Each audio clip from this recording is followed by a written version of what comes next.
Welcome to Sports Geek Throwback. Here's your host, the sports geek himself, Sean Callanan.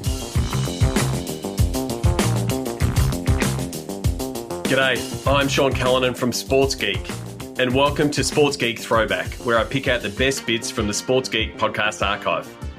For this week's Sports Geek Throwback, I go back to episode 63 with Brad Mayne, published in October 2014. Brad Mayne was at MetLife Stadium when this ep was recorded, and I'm sharing this because just recently Brad retired after a long career supporting the sports stadium business. Remember, if you need help with your digital marketing and sponsorship teams, please get in touch. This is what we do in applying the digital to dollars process to help your team build revenue.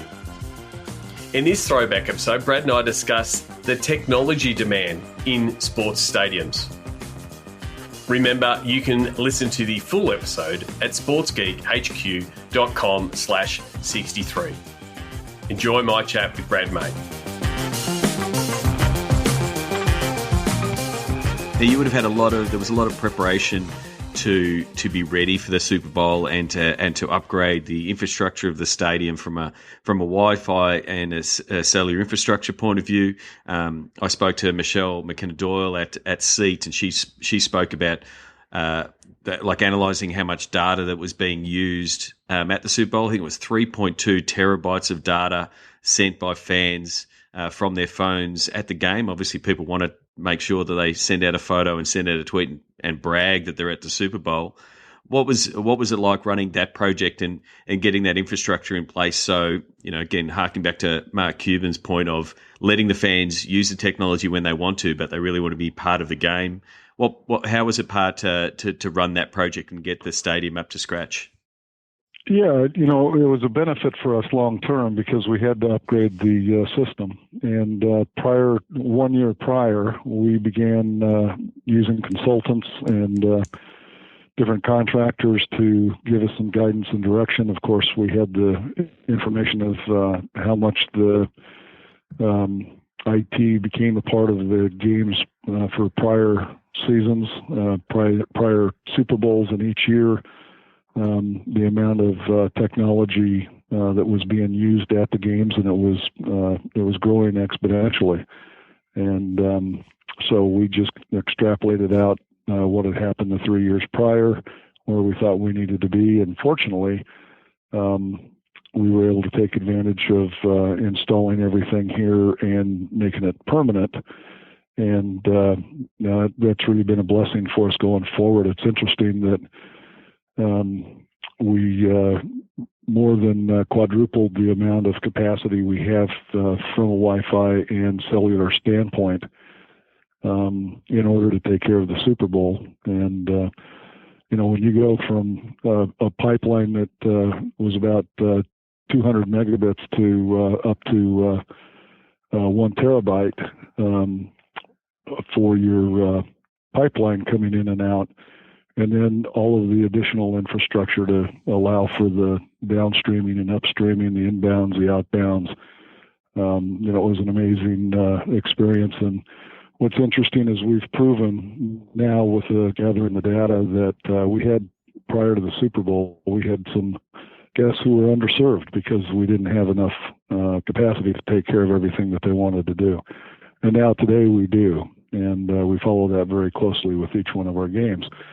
The scary thing is with the new phones that are coming out, going from the G to the N band, they use up a lot more of the Wi-Fi capacity than the old phones do, and with everybody upgrading and updating their phones. What's interesting, one of the pieces of data that we found is as people come to our events, that their phones, that they've been doing updates to their phones, but it really hasn't fully updated until it arrives here, where the capacity is such that it allows the phones to then do an enormous amount of inbound data to their phones that they otherwise were not getting. And I don't know that they actually understood that that's what's happening with their smartphones. Yeah, so it's really worked out quite well for us.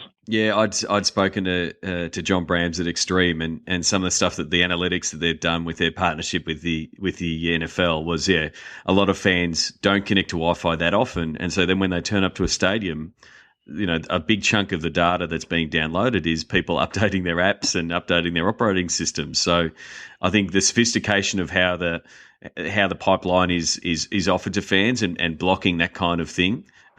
It will be sort of the next phase. And I think the other thing that's different, if we listen to what Mark was saying about what he wants the fans to use their smartphones for, it doesn't fit for basketball. So because it is such action packed, there's no breaks in the action to pick out your phone and look at it. Whereas the NFL, with all the breaks in play, all the TV spots, it really does fit itself to pulling out your phone, checking in on red zone on another game because you're not missing anything at the game. So it's a different type of smartphone user that's at an NFL game that would lend itself to be wanting more Wi-Fi.